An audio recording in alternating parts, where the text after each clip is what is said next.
Welcome to the Versa Business Tips Podcast. I'm your host, founder and CEO of Versa Business Systems, Shaheen Mazloom. We are here with a solopreneur today, Carly Ries. How are you doing, Carly? Oh my gosh, I'm great. Thank you so much for having me on the show. Absolutely, absolutely. So Carly is a fractional CMO, as well as an expert in solopreneurs. Like solopreneur is a a fairly new term, right? Up until recent years, you didn't really see a whole lot of one-man companies. So Carly, for those out there that don't know who you are and what you do, tell us a little bit about that. Yeah, so like you said, I'm the fractional CMO for a company called Lifestar. We help one-person business owners create businesses that support the kind of lifestyle they want to live. So it's not necessarily make $1 million in your jammies by 9 a.m.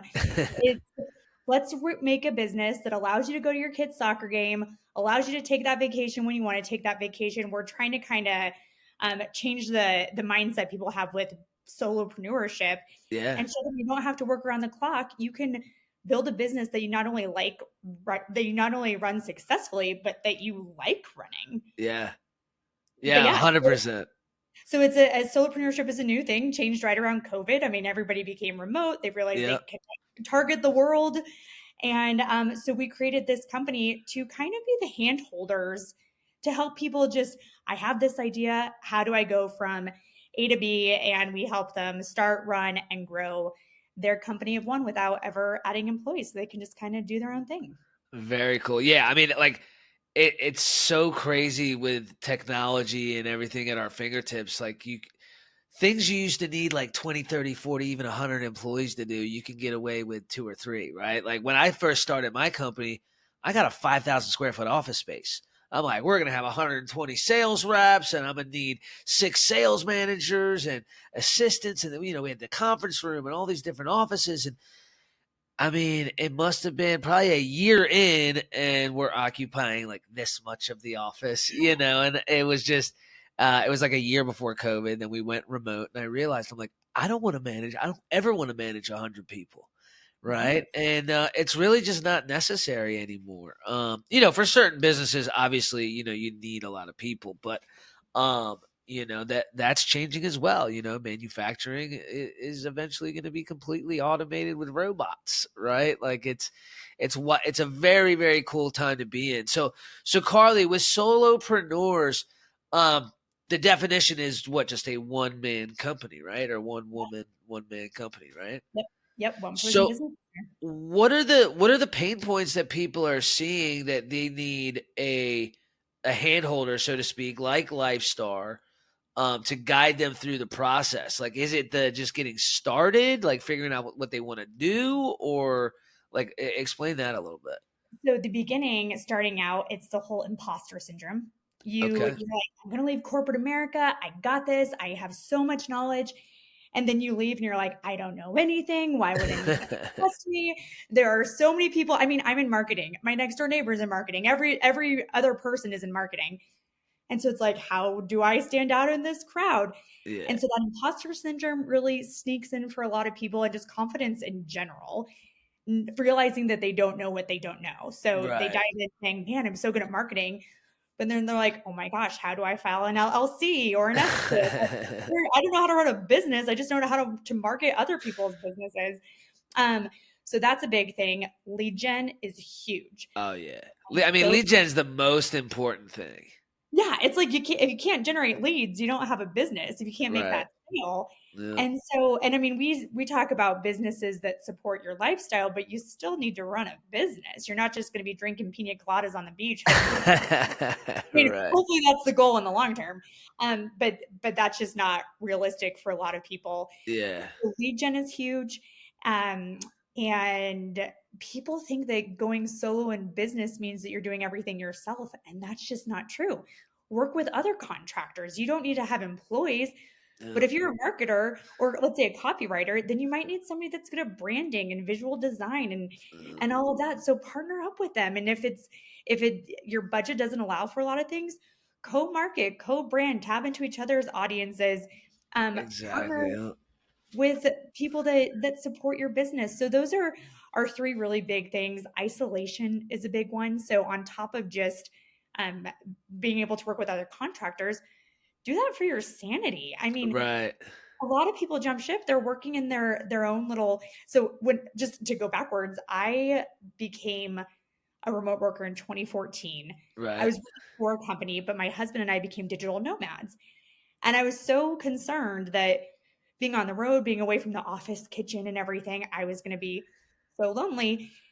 And you just have to make an effort to not necessarily network within your business, but go join a beach volleyball team, go to Yeah. a club, like figure out ways to get that people time Yeah. that you can really be heads down when you're working on your Oh, business. 100%. Yeah, like I started working remote, I don't even know, probably 17 years ago. And yeah, it was, I mean, in the beginning it was tough. Like I would literally have to get in my car, go to the coffee, go get coffee, come back, have my suit and tie, to really get in the zone. And then it was like you said, like joining a league or a group or something like that to get that people time in. That's a huge pain point. But you brought up some interesting things. So most solopreneurs, now, are they like 1099ing people? Are they, when you talk about partnerships, are you saying like, hey, I'm going to hire this marketing company to do our work and we're going to, split the profits, or like this lead gen company, so like we've done some things like that. Like we have a guy who built us out this massive email system. We're sending 40,000 emails a day. We're getting it in the inbox, and they take, they charged us the cost price, and they get 10% of any of the leads that produce revenue. Is that what you mean as far as partnering up, or do you mean like specifically giving equity in the company? No, oh no, it's not equity. So we just kind of see it, and we're not the owners of the term solopreneur, I guess. I mean, I'm sure you can find different definitions everywhere. Right, Kind of see like if you're a contractor, partner with another contractor, or yeah, pay an agency to, but the agency wouldn't be an employee of yours. They're just right, providing helpful services. And so we just, you're not going to be good at things in your business. I have the first thing I did was hire a CPA when I started my own business. I was like, I need to make sure that I'm paying I those failed quarterly accounting taxes. one. I had to retake it. Exactly. That was something I knew going in that Yeah, it wasn't going to be an expense, it was going to be an investment. yeah, And so just find the gaps in your knowledge and see yeah, where you can outsource or where you can educate yourself inexpensively right, if you're on a tight budget. But yeah, I mean, I feel like I work with more people now than I even did when I was with a company because you kind of get with your own team and you guys just work together. And right. that's And then all I- I mean, you can't do it alone, right? Like you got to have some sort of a team, like whether it's partners or, just people you do business with, right? Like we've got hundreds and hundreds and hundreds. They don't work for me, but without them, we wouldn't do any business. well, and like I said, I'm a fractional CMO. We have Lifestar as a company, but the vast majority of us are solopreneurs. Right. The other nice thing is most of my time goes towards Lifestar. I love what we do. I'm very, I hate using the word passionate. I feel like that's the whatever. But I really do love our values and our mission that we have with Yeah. the company.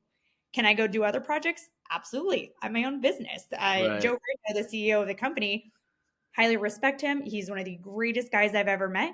He would also say, yeah, if you have this opportunity, go take it because you're a solo Yeah. and do what you want.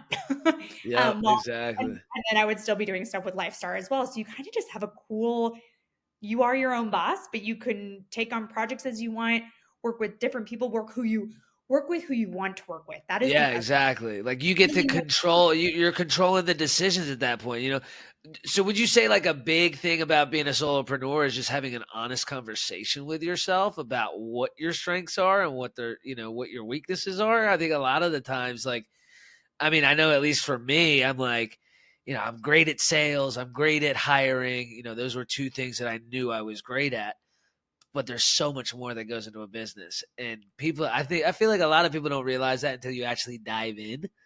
Uh, Well, so what I and was going to say, yo, sorry, go ahead. yeah, so I was going to ask, so are most people coming to you, they just launched, they're like, oh God, what have I done? And then they're coming to Lifestar and they're like, I need some help here. Like, I don't know where to Yes. go. Yes, and a lot of times, I mean, it's random things. We deal with a lot of imposter syndrome. Then it's just fine tuning a few things. Like you said, sometimes you just have to jump in. You can have an honest conversation with yourself at the beginning, but 3 months down the road, you're going to have more honest conversations Oh with yourself. yeah, And you're going to have to continue constantly. having those honest Yep. conversations.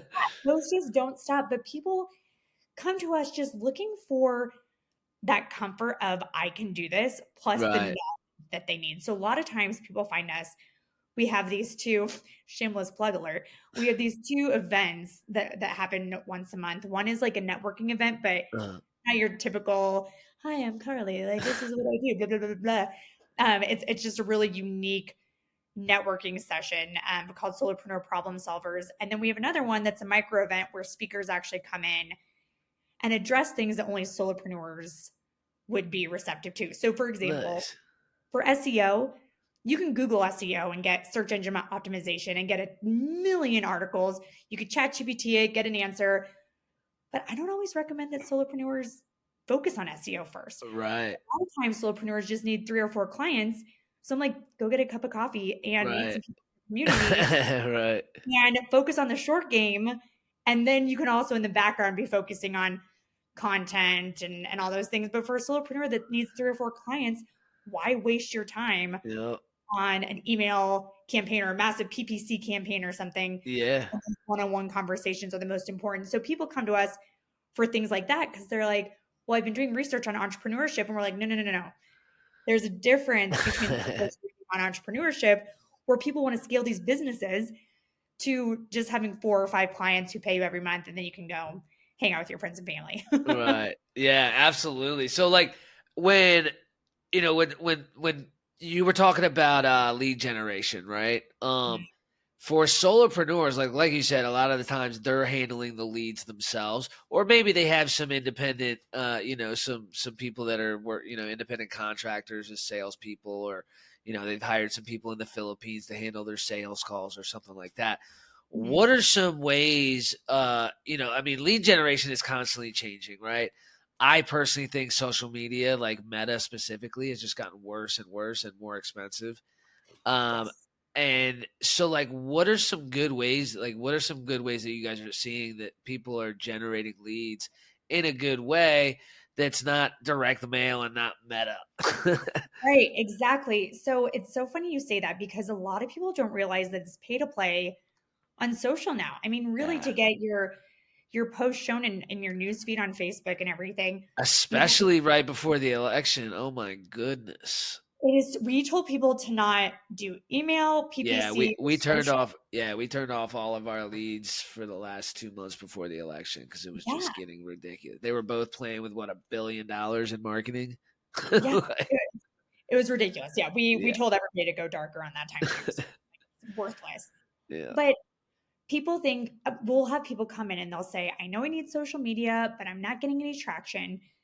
And we're like, "Well, are you having one-on-one conversations with people? Are you leaving comments on people's posts that are genuinely helpful or grateful for the information they provided and are actually trying to build relationships as opposed to just posting?" Because on Right. LinkedIn, I have a ton of success on my personal page because I'll go in and I'll comment on somebody's what post or whatever. And I'm like, wow, this is really helpful. Have you like where did you find out this information? Blah blah blah. This is so great. Mind if I share it with my friends? Don't go on and say, cool, Yeah. agreed. Yeah. I like this. That doesn't provide any value. And Not at don't go on and all. say, hey, good post, but it's wrong. Do you think you could consider this instead?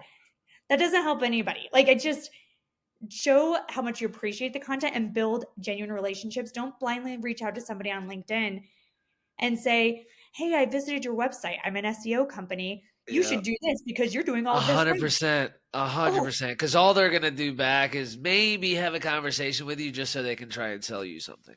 yeah. And I'm like, hey, Joe, marketing. That is insulting if you're insulting my website. You know what I mean? Right.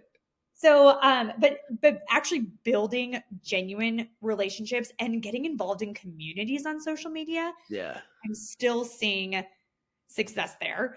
Posting Now, are you video. talking when you say communities on Facebook? Are you talking about like Facebook groups?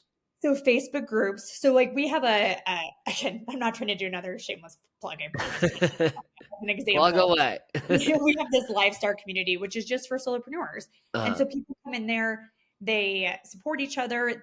Somebody can come in and be like, hey, I don't know how to do this, and another person will comment.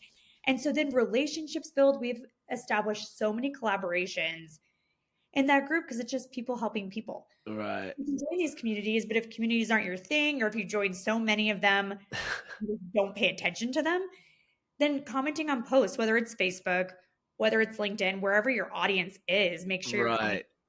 on your audience's post Yeah. and focus on that. So social media isn't dead by any means, but don't No. just put a post out there and Yeah, leave it. I think I was more so talking about like ads, like the paying for ads has just begot just like I get more leads from just organic posts than I have ads in probably the last couple of years. Like years ago, Meta was great, ads were great, you know, the cost was reasonable.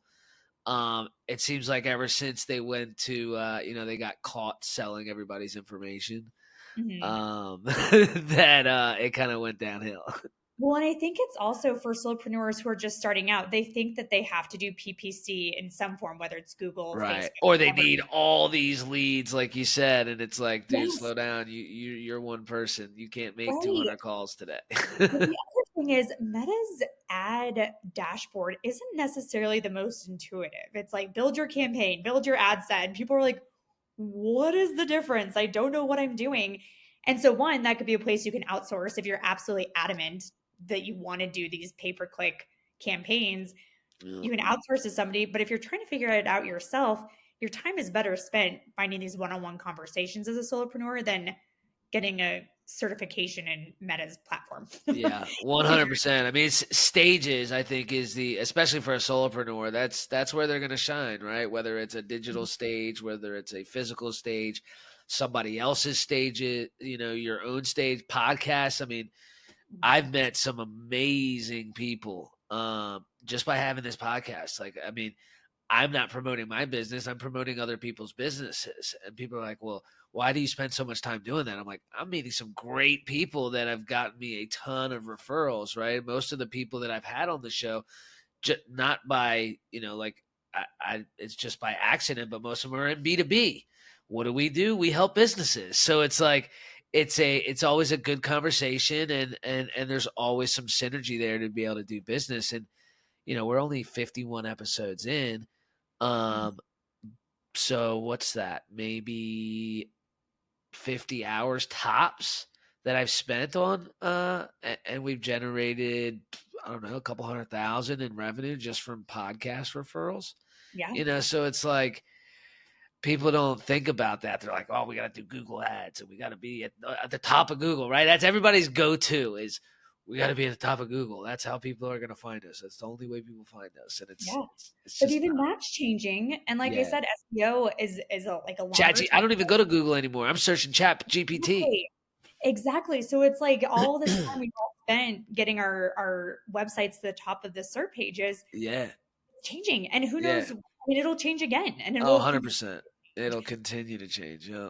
Yeah, which again for solopreneurs is why it's so important to focus on those one-on-one Yeah. conversations. Because that's never going to change. That's never going to That's one change. thing that's never going to change. You're always going to get it. You're always going to get so much further by having that one-on-one conversation.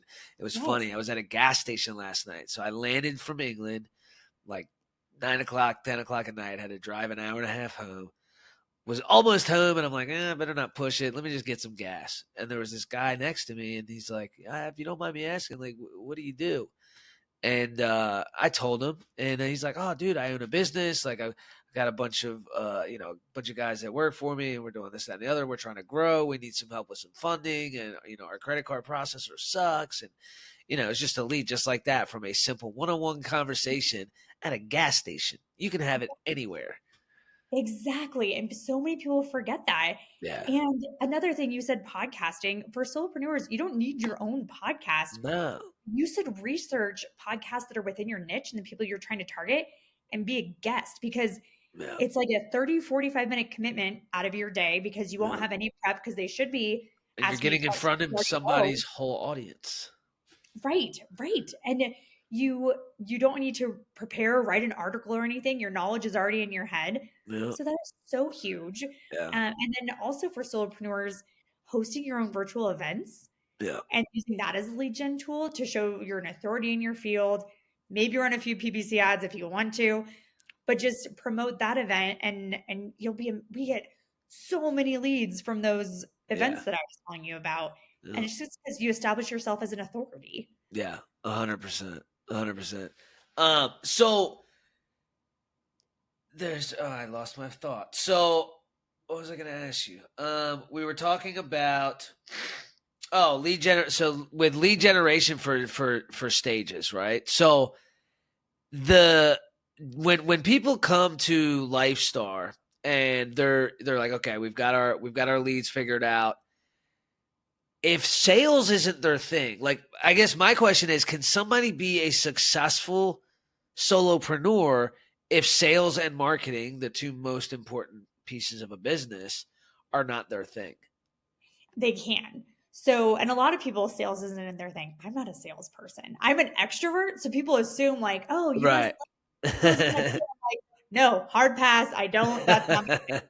And for that, we recommend like or low touch sales where you can get people to your site and then create like nurturing campaigns from there to Right. get people closer to the close. And so you can kind of be hands off by I meeting like somebody that. saying, hey, check out my website. It's lifestar.com. And then they can go there. And then once they fill out a form or do whatever, attend an event, then they'll just get some emails here and there.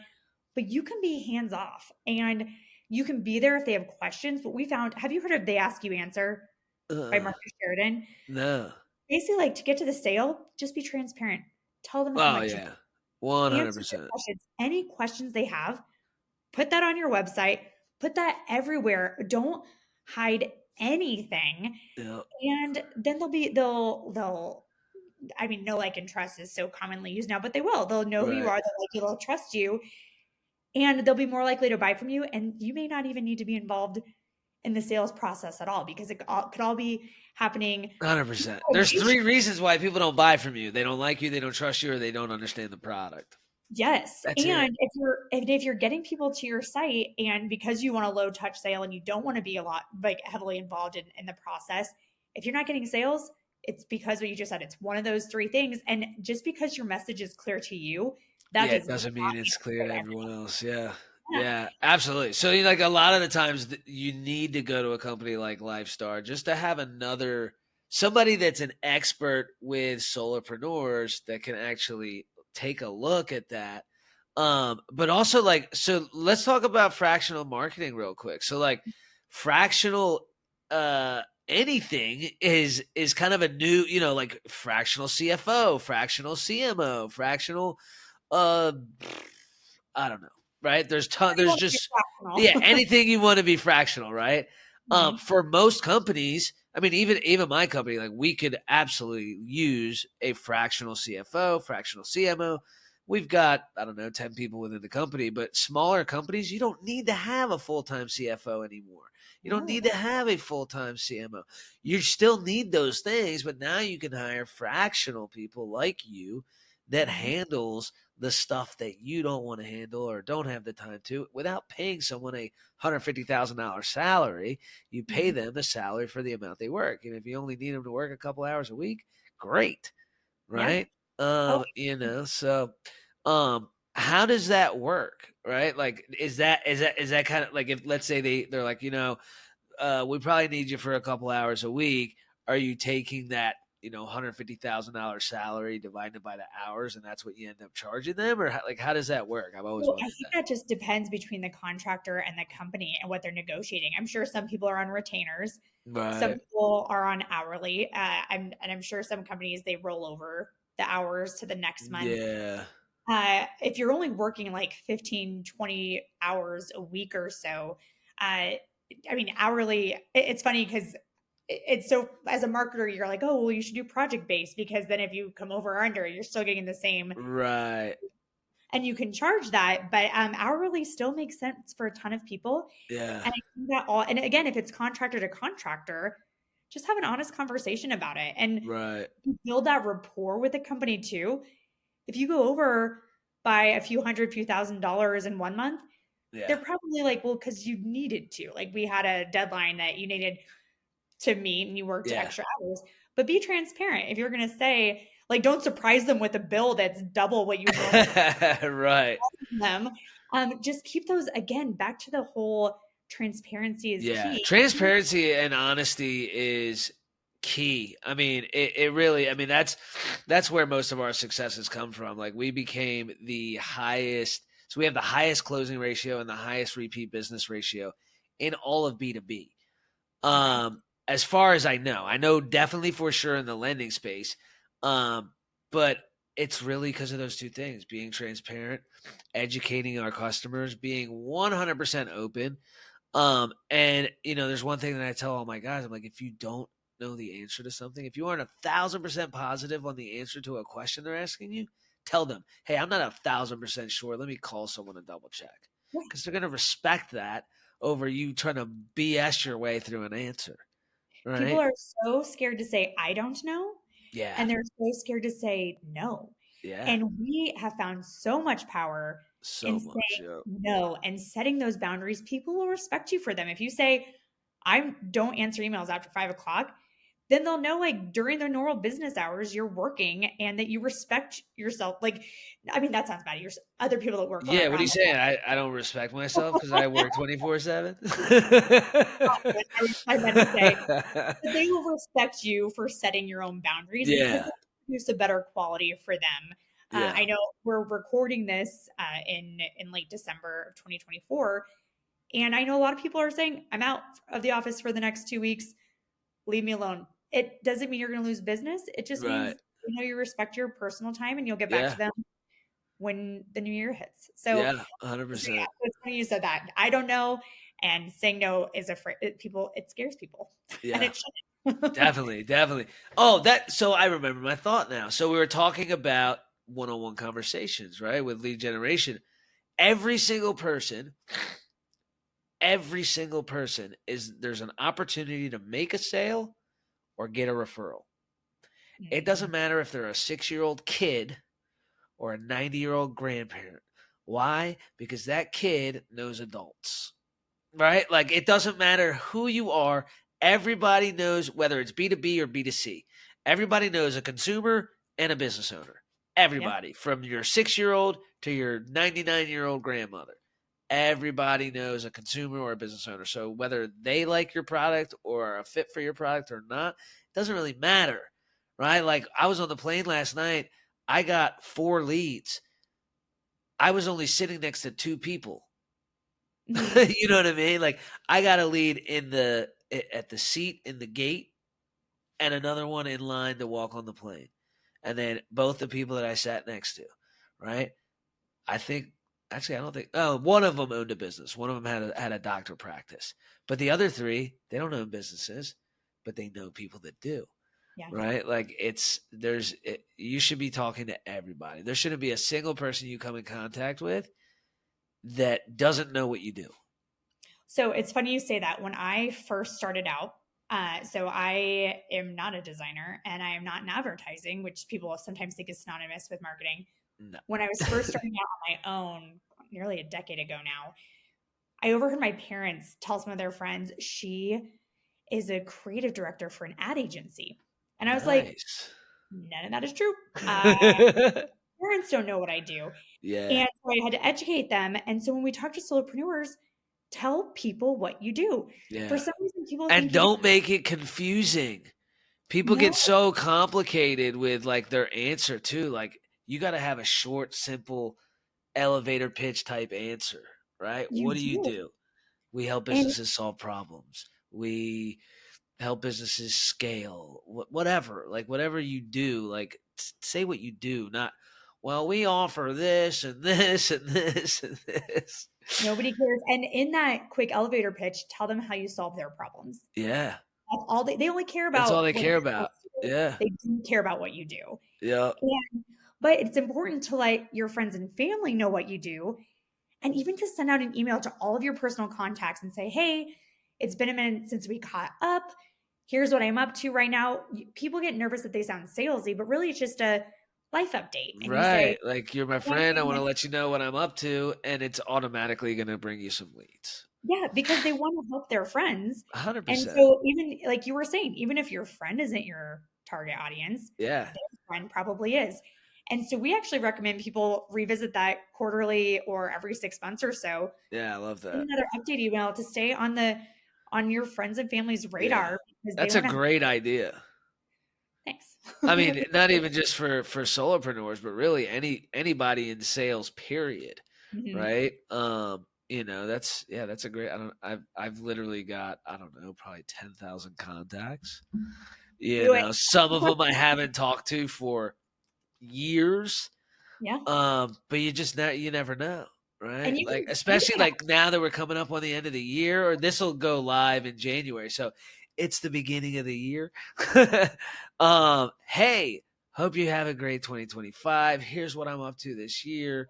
You know, yeah, I love that. That's a great and idea. just be informative, not salesy. So that's what I'm Yeah, up to. Hope all is well with you. Would love to know what you're up to. yeah. It's Don't ask them for referrals. no, no, No, just just a tell them life what you're update. up to. Yeah, Yeah. exactly. I love that. I love that. So, Carly, a lot of people, a lot of guests that come on the show, they'll have some sort of a gift, to help the viewers and listeners with their business. What do you have for us today?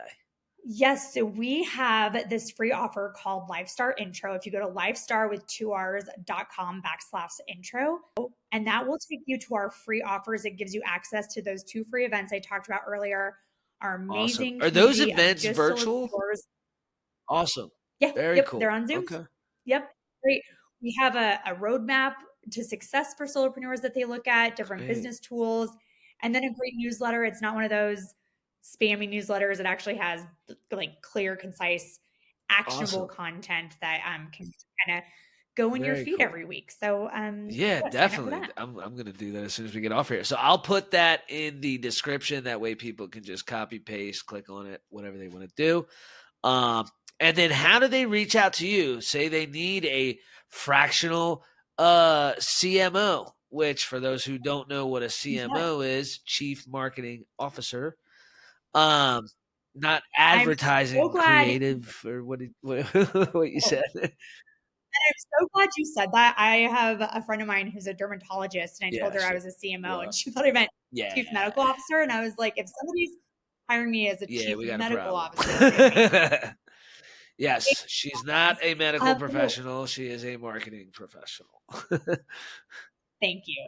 Thank you. But I live on LinkedIn. It's just, if you type in Carly Reese, I should come up, but otherwise it's just /Carly Reese, and Reese is Great. Ries on Awesome. LinkedIn. Well, it was great talking to you. I hope you have a great night. I think we should catch up in a year and see where we're at. I know things are going to be completely different because things are constantly changing. And I don't know about you, but I am super excited for business in general for 2025. There's just like people are so hyped up right now. Like, So yeah, between the virtual age, yeah, solopreneurship, and AI, like things are yeah, going to go yeah. It's crazy. going to be a great year. Thanks, Carly. Sounds great. Thank you so much again for having me.